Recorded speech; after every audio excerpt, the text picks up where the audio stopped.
Assalamualaikum warahmatullahi wabarakatuh. Halo siswa-siswi kelas 6, bagaimana kabarnya hari ini? Alhamdulillah, semoga selalu dalam keadaan sehat ya. Sebelum memulai pembelajaran, mari membaca basmalah bersama-sama. Bismillahirrahmanirrahim. Baiklah anak-anak, hari ini bersama dengan Bu Mita kita akan melanjutkan materi IPS yang sudah kita pelajari sebelumnya. Jika kemarin kita mempelajari tentang proklamasi dan juga maknanya, sekarang kita akan mempelajari tentang upaya perjuangan dalam mempertahankan kemerdekaan yang sudah diraih oleh para pahlawan sebelumnya. Kemerdekaan telah ditandai dengan dikumandangkan untuk pertama kalinya teks proklamasi oleh Insinyur Soekarno pada tanggal 17 Agustus 1945. Namun ternyata kemerdekaan masih banyak mendapatkan hambatan. Karena itulah seorang tokoh-tokoh pahlawan melakukan perjuangan dalam mempertahankan kemerdekaan, yaitu melalui pertempuran meskipun dengan peralatan sederhana dan juga melakukan diplomasi atau perundingan antara negara Indonesia dengan negara Belanda. Tentunya hal itu dilakukan untuk mencapai kesepakatan yang tentunya dapat menguntungkan negara Indonesia. Mari kita bahas pertempuran yang ada di Surabaya terlebih dahulu. Pertempuran ini dipimpin oleh tokoh penting yaitu bernama Bung Tomo. Arek-arek Surabaya dipimpin oleh Bung Tomo. Penyebabnya, kronologi dari pertempuran di Surabaya ini antara lain yakni pertama karena adanya kedatangan tentara Inggris dan juga Belanda yang tergabung dalam blok sekutu di Surabaya tanggal 25 Oktober 1945 yang dipimpin oleh A.W.S. Malabi dengan alasan ingin melucuti tawanan perang. Lalu, kronologi yang selanjutnya, kenyataannya tentara sekutu melakukan penyerangan di penjara Kalisoto dan berusaha melepaskan tawanan perang dari Belanda. Sekutu mengeluarkan ultimatum agar rakyat Surabaya menyerahkan senjata yang direbut dari tentara Jepang. Pada tanggal 18 September 1945, sekelompok orang Belanda mengibarkan bendera Belanda, yaitu bendera berwarna merah, putih, biru di Hotel Yamato yang ada di daerah Surabaya. Keesokan harinya, Residen Sudirman yang dikawal oleh Sidik dan Haryono masuk ke Hotel Yamato dan meminta agar bendera Belanda segera diturunkan dari Hotel Yamato. Pihak Belanda menolak permintaan Sudirman dan terjadilah perkelahian di dalam hotel. Sebagian pemuda terlihat berebut naik ke atas hotel untuk bisa menurunkan bendera Belanda secara paksa. Haryono bersama Kusno Wibowo berhasil menurunkan dan juga merobek bagian bendera yang berwarna biru, sehingga bendera yang terpasang menjadi berwarna merah putih saja. Setelah peristiwa perobekan bendera, terjadilah gencatan senjata pada tanggal 27 sampai 29 September 1945. Pada tanggal 30 September 1945 terjadi puncak gencatan senjata karena Brigjen A.W.S. Malabi tewas terbunuh dan menyebabkan pihak Inggris marah besar kepada Indonesia. Untuk menggantikan posisi Malabi yang telah tewas, Inggris memutuskan Mayor Jenderal Eric Carden Roberts sebagai pimpinan perang Inggris. Sekutu mengeluarkan ultimatum bagi rakyat Surabaya untuk menyerahkan seluruh senjata. Tetapi rakyat Surabaya atau arek-arek Surabaya tidak mengindahkan ancaman tersebut. Akibatnya terjadilah pertempuran yang hebat tanggal 10 November 1945 arek-arek Surabaya dipimpin oleh Jenderal Sutomo atau Bung Tomo. Dan sebelum pertempuran terjadi, Bung Tomo memberikan pidato yang berapi-api sehingga semangatnya bisa berkobar. Pertempuran tersebut dijadikan peringatan Hari Pahlawan karena banyaknya pahlawan yang gugur pada pertempuran itu. Namun, pertempuran itu berhasil dimenangkan oleh pihak Surabaya. Yang kedua, yaitu pertempuran di Bandung atau biasa disebut sebagai Bandung Lautan Api. Sesuai dengan namanya, pertempuran ini terjadi di daerah Bandung. Penyebabnya yaitu pasukan Inggris dari bagian Brigade MacDonald tiba di Bandung tanggal 12 Oktober 1945. Mereka menuntut agar semua senjata api di tangan penduduk kecuali tentara diserahkan kepada mereka. Pada malam 21 November 1945, PKR dan badan-badan perjuangan melancarkan serangan terhadap kependudukan Inggris bagian utara, termasuk Hotel Homan dan Hotel Prianger yang mereka gunakan sebagai markas dari para sekutu Inggris. MacDonald menyampaikan ultimatum atau peringatan kepada Gubernur Jawa Barat agar Bandung Utara dikosongkan oleh penduduk Indonesia, termasuk para pasukan bersenjata. Ultimatum tentara tersekutu agar Tentara Republik Indonesia atau TRI meninggalkan kota Bandung dan mendorong TRI untuk melakukan operasi bumi hangus. Keputusan untuk membumi hanguskan Bandung diambil melalui Musyawarah Majelis Persatuan Perjuangan Periangan atau dulu disebut dengan MP3 di hadapan semua kekuatan perjuangan pihak RI pada tanggal 23 Maret 1946. Hari itu juga rombongan besar penduduk Bandung mengalir panjang meninggalkan kota Bandung dan malam itu pembakaran kota berlangsung sangat hebat. Bandung sengaja dibakar oleh tentara TNI dan juga rakyat setempat dengan maksud agar sekutu tidak dapat menggunakan Bandung sebagai markas strategi militer. Di mana-mana ada asap hitam mengepul dan juga membumbung tinggi di udara. Selain itu, semua listrik juga mati. Pertempuran yang paling besar terjadi di daerah desa Dayeukolot sebelah selatan Bandung, di mana terdapat gudang amunisi besar milik tentara sekutu Inggris. Dalam pertempuran ini, Muhammad Toha dan juga Ramdan, dua anggota dari misi BRI, TRI terjun dalam misi untuk menghancurkan gudang amunisi tersebut. Muhammad Toha berhasil meledakkan gudang tersebut dengan dinamit. Gudang besar itu akhirnya meledak dan juga terbakar habis.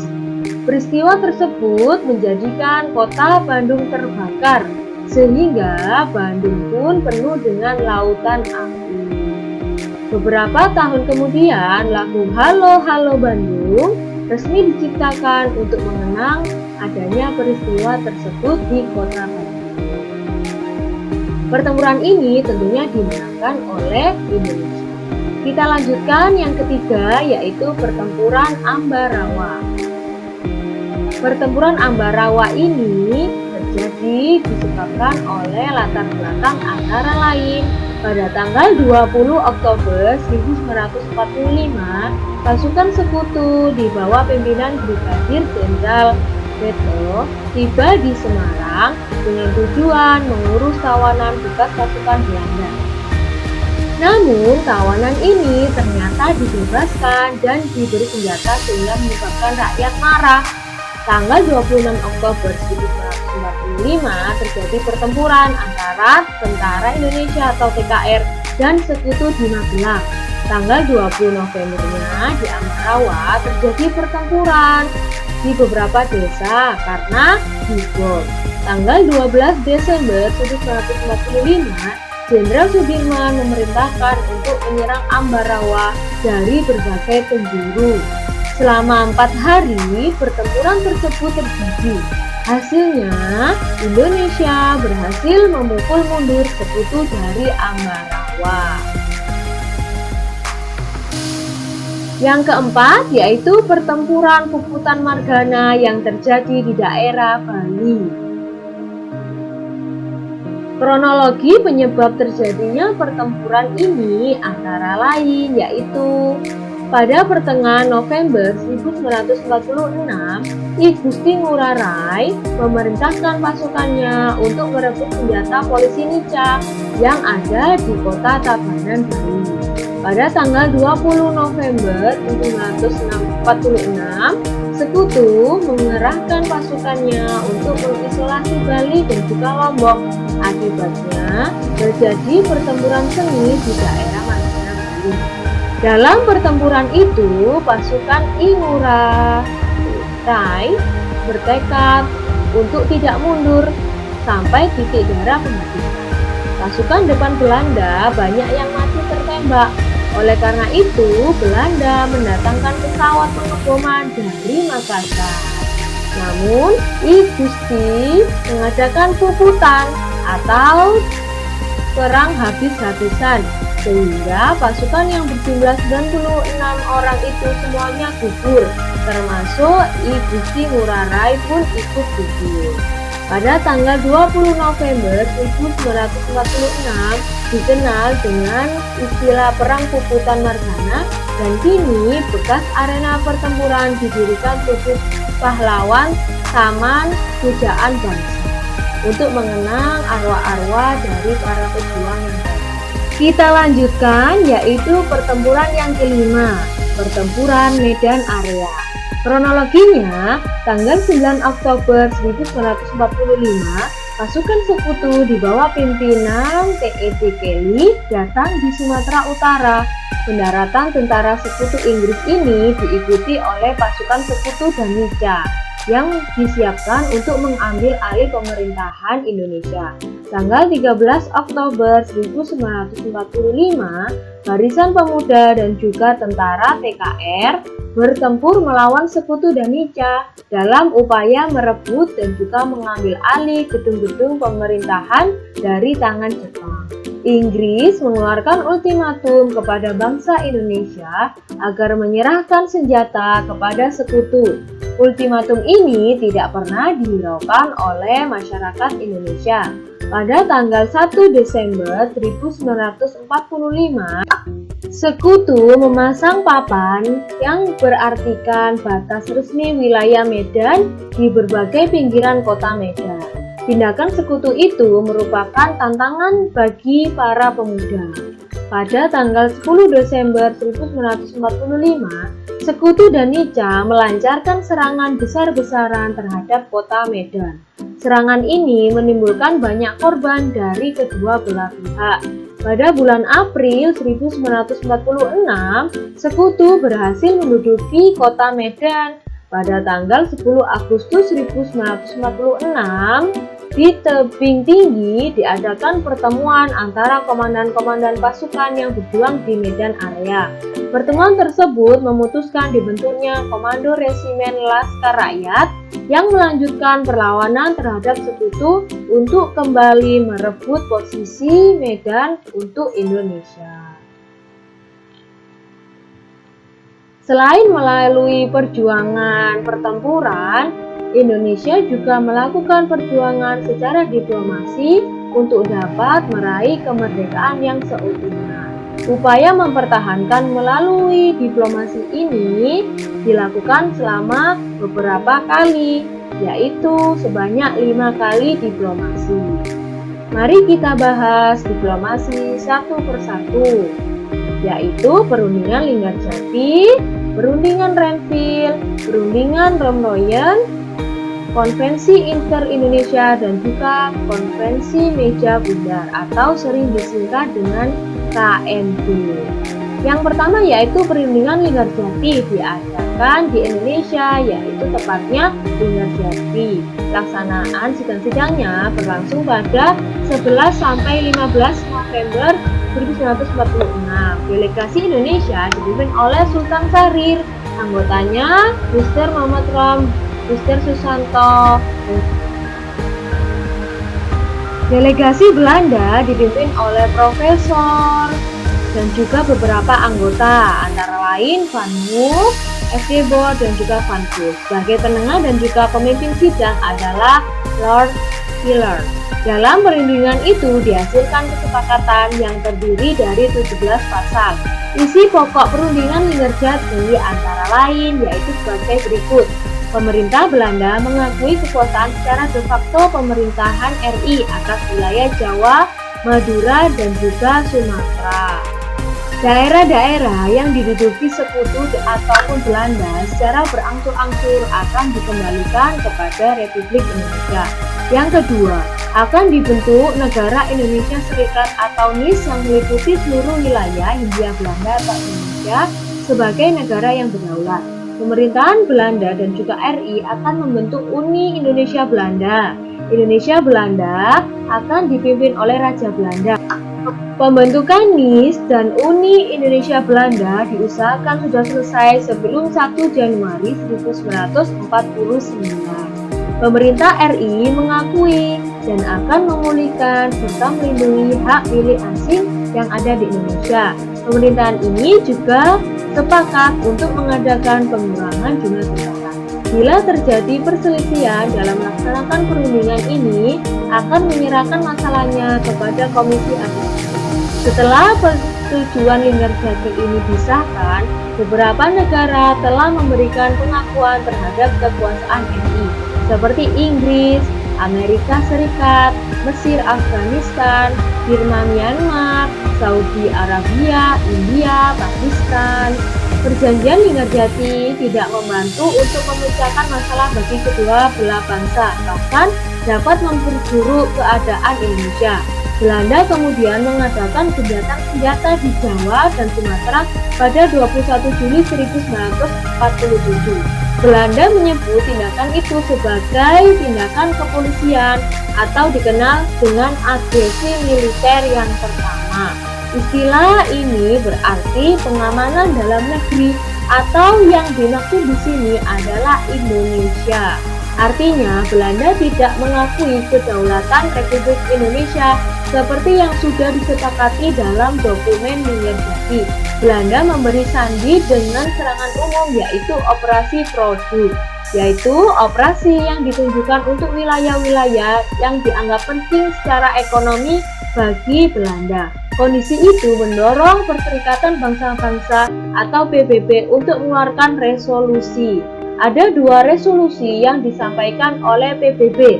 Pertama, menghimbau agar RI dan Belanda segera menghentikan perang dan juga membentuk negara Indonesia Serikat, seperti yang diamanatkan dalam Perjanjian Linggarjati. Kedua adalah usulan Amerika agar kedua belah pihak membentuk sebuah tim untuk membantu menyelesaikan masalah itu. Usulan itu dikenal sebagai Komisi Tiga Negara atau disingkat dengan KTN, terdiri dari Australia yang diwakili oleh Richard Kirby yang dipilih oleh Republik Indonesia, sedangkan Belanda memilih Belgia diwakili oleh Paul van Dijk dan Amerika diwakili oleh Frank P. Graham yang dipilih oleh Belgia. Hasil dari KTN ini adalah perundingan diadakan kembali oleh Indonesia dan juga Belanda. Pihak Belanda mengusulkan agar diadakan perundingan pada tempat yang netral. Atas kerjasama Amerika Serikat, maka digunakan kapal yang mengangkut tentaranya dengan nama Renville didatangkan ke Teluk Jakarta dari Jepang. Atas kesepakatan KTN tersebut, maka isi dari Perjanjian Linggarjati dianggap sudah tidak berlaku, sehingga akhirnya diadakan perjanjian selanjutnya, yaitu Perjanjian Renville yang diadakan di atas kapal Renville. Bagaimanakah kronologinya? Mari kita lanjutkan. Perundingan Renville ini secara resmi dimulai pada tanggal 8 Desember 1947 di kapal Renville milik Amerika Serikat yang berlabuh di Pelabuhan Tanjung Priuk, Jakarta.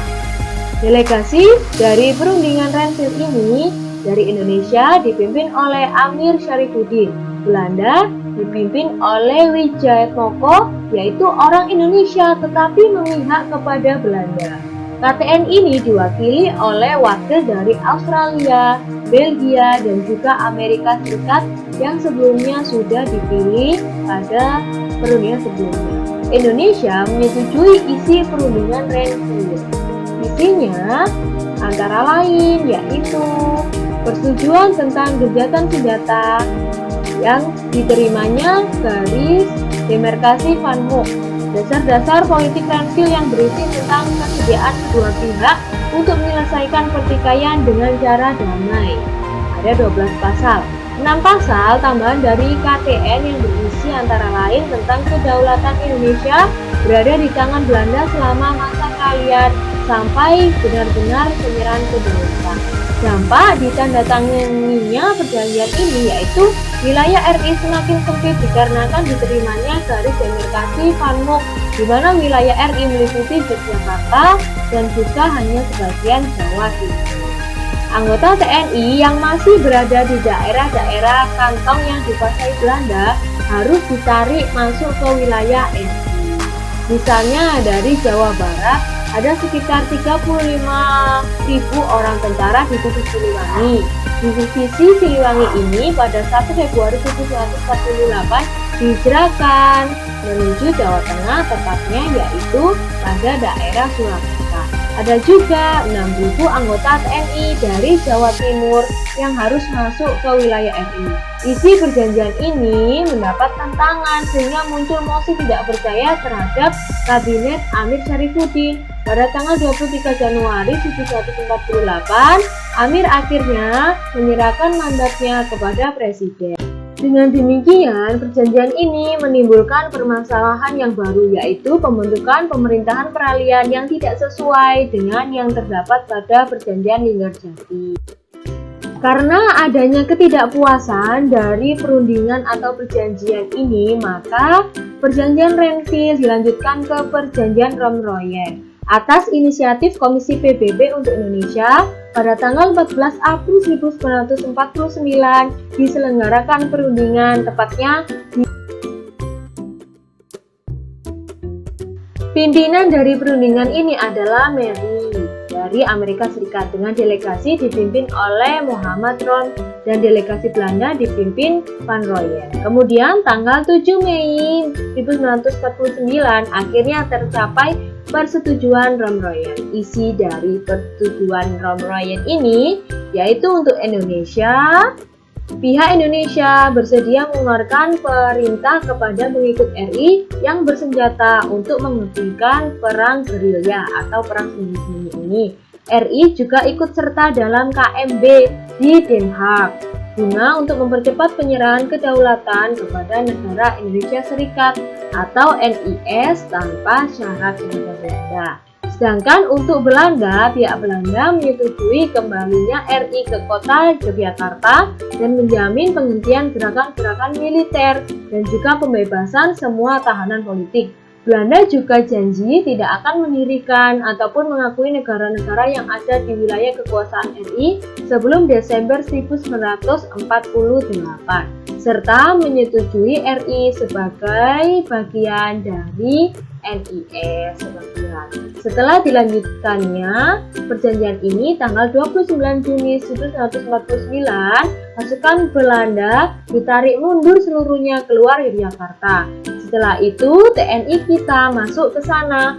Peristiwa keluarnya tentara Belanda dan masuknya TNI ini ditandai dengan peristiwa Yogyakarta kembali. Presiden Soekarno dan juga Wakil Presiden Pak Hatta ke Yogyakarta pada 6 Juli 1949. Setelah itu, Indonesia kembali mengikuti perundingan, yaitu pada Konferensi Inter-Indonesia yang berlangsung antara negara Republik Indonesia dengan negara-negara boneka atau bagian bentukan Belanda yang tergabung dalam BFO. Pada KMB ini berlangsung di Yogyakarta tanggal 19 sampai 22 Juli 1949 yang dipimpin oleh Wakil Presiden kita, yaitu Dr. Andes Muhammad Hatta. Soekarno menyebut bahwasanya konferensi ini sebagai treks baru bagi arah perjuangan Indonesia. Hasil kesepakatan dari Konvensi Inter-Indonesia adalah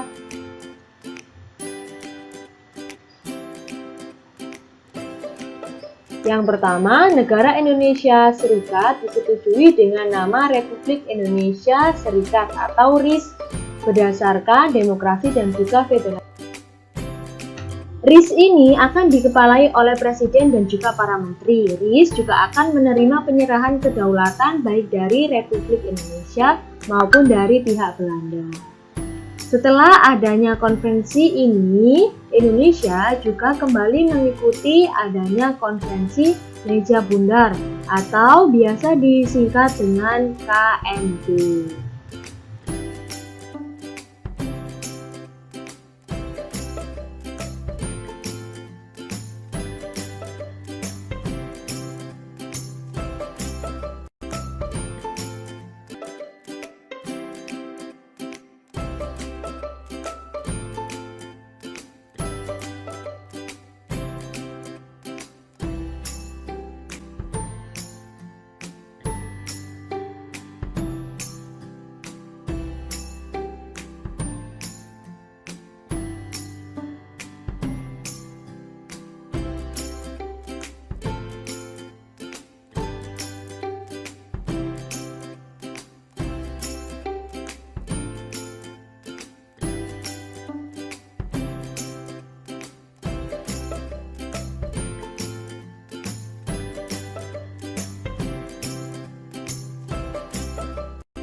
Baiklah, tugas hari ini yaitu buat dan lengkapi peta pikiran diplomasi yang terdiri dari perundingan Helsinki, perundingan Renville, perundingan Ramadan, konvensi Inter-Indonesia dan juga KMB. Buatlah peta pikiran seperti yang ada pada tabel, meliputi di mana, kapan, siapa yang mewakili, mengapa, dan juga bagaimana hasil dari diplomasi yang dilakukan. Apakah menguntungkan bagi Indonesia ataupun tidak menguntungkan? Jelaskan apa saja isi dari kesepakatannya. Setelah sudah, jangan lupa ditunjukkan kepada guru wali kelas. Kalian bisa mengerjakan peta pikiran ini di HPS ataupun Folio agar lebih mudah dalam menulisnya. Alhamdulillahirrabbilalamin. Terima kasih sudah mengikuti pembelajaran bersama dengan Bu Mita hari ini. Semoga kalian bisa menerima dengan baik dan juga dapat bermanfaat. Bu Mita akhiri, mohon maaf apabila ada kesalahan. Wassalamualaikum warahmatullahi wabarakatuh. Jangan lupa untuk selalu semangat beribadah dan juga menjaga kesehatan.